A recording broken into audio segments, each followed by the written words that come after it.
ஒழுக்கமும் நிறைந்த சூழலில் அந்த குழந்தை வளர்ந்தது. விளையாட்டு, படிப்பு, ஜெபம் ஆகியவற்றுடன் கூடிய அந்த பருவத்தில் மற்றவர்களிடம் அக்கறை காட்டும் மனப்பான்மை மெதுவாக உருவானது. ஆலயமும் பள்ளியும் அவனுடைய வாழ்க்கையில் முக்கிய இடம் பெற்றன. சிறு வயதிலேயே நல்லதை செய்ய வேண்டும் என்ற எண்ணம் அவன் உள்ளத்தில் விதைக்கப்பட்டது. காலம் செல்ல செல்ல அந்த குழந்தை இளைஞனாக வளர்ந்தது. வாழ்க்கையின் அர்த்தம் குறித்து சிந்திக்கும் வயதில் அவன் மனதில் ஒரு அற்புத அழைப்பு எழுந்தது. அழைத்தது நீயா ஆண்டவனே, என்னை அன்புடன் பெயர் சொல்லி அழைத்தது நீயா ஆண்டவனே. தனது வாழ்க்கையை தனக்காக மட்டுமல்ல பிறருக்காக அர்ப்பணிக்க வேண்டும் என்ற எண்ணம் வலுவடைந்தது. ஜெபமும் அமைதியான சிந்தனையும் அவனை அந்த அழைப்பை தெளிவாக உணரச் செய்தன. அந்த அழைப்பு அவனை சேவைமிக்க வாழ்க்கைக்கு தள்ளியது.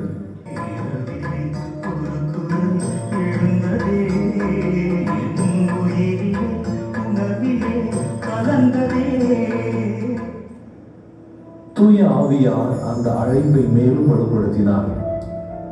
புனித ஜான் போஸ்கோவின் வாழ்க்கையும் அவரது இளைஞர்களுக்கான அன்பும், கல்வி மற்றும் கருணை மிக்க சேவையும் அவனை ஆழமாக தொட்டன. குறிப்பாக இளைஞர்களுடன் இருப்பதும் அவர்களுக்காக வாழ்வதும் தனது வாழ்வின் மையம் என்பதை அவன் உணர்ந்தான். இந்த ஈர்ப்பு அவனை சபையில் இணைவதற்கான முடிவிற்கு கொண்டு வந்தது. அந்த முடிவின் அடிப்படையில் அவன் நவதுறவர வாழ்க்கையில் அடியெடுத்தான். இது ஆழமான ஜெபமும் தன்னை அறியும் பயிற்சியும் நிறைந்த காலமாக இருந்தது. அந்த பருவம் தனது அழைப்பை முழுமையாக சோதித்து உறுதிப்படுத்தும் காலமாக அமைந்தது. அமைதி,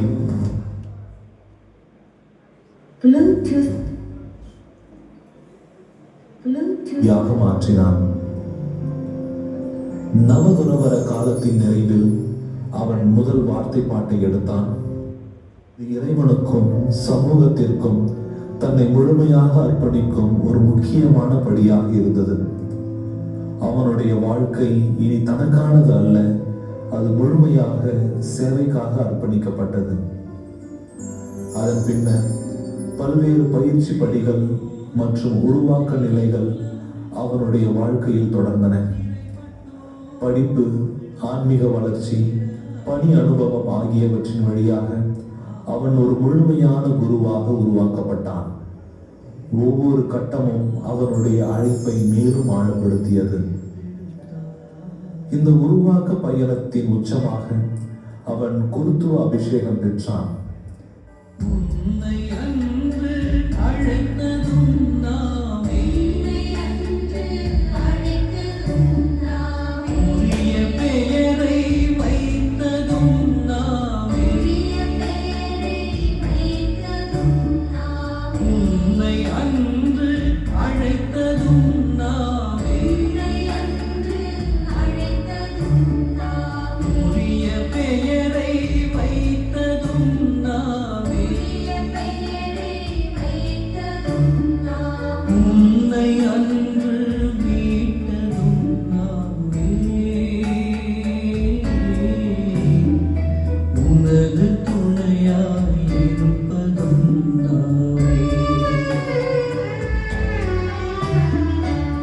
அந்த நாள் அவனுடைய வாழ்க்கையின் மிக முக்கியமான திருப்பு முனையாக அமைந்தது. அவனுடைய கரங்கள் ஆசீர்வதிக்கப்பட்டன. அவனுடைய இதயம் மக்களுக்காக முழுமையாக அர்ப்பணிக்கப்பட்டது. அந்த நாளிலிருந்து அவன் இறைவனின் பணியாளனாகவும் மக்களின் குருவாகவும் வாழத் தொடங்கினான். குருத்துவ அபிஷேகத்திற்கு பிறகு அவன் முழுமையாக இளைஞர்களுக்கான பணியில் ஈடுபட்டான். இளைஞர்களின் வழிகாட்டியாக, ஏழைகளின் சகோதரனாக, ஆன்மீக தந்தையாக அவர் சேவை செய்தார். இளைஞர்களுடன் இருப்பதும், அவர்களை ஊக்குவிப்பதும், அவர்களுக்காக வாழ்வதும் அவரது வாழ்வின் மையமாக அமைந்தது. இன்று 25 ஆண்டுகள் கடந்தும் அதே போல் இங்கிருக்கும் குருக்களின் வாழ்க்கை ஒரு அழைப்பிற்கு கொடுக்கப்பட்ட விசுவாசமான பதிலாக நிற்கிறது. குழந்தை பருவத்தில் விதைக்கப்பட்ட நன்மையின் விதை அழைப்பாக வளர்ந்து, அர்ப்பணிப்பாக மலர்ந்து, இளைஞர்களுக்கான உயிருள்ள பணியாக இன்று தொடர்கிறது. அவர்களது வாழ்க்கையின் ஒவ்வொரு நாளிலும் அது உயிருடன் வாழ்கிறது. அழைத்தது நீயா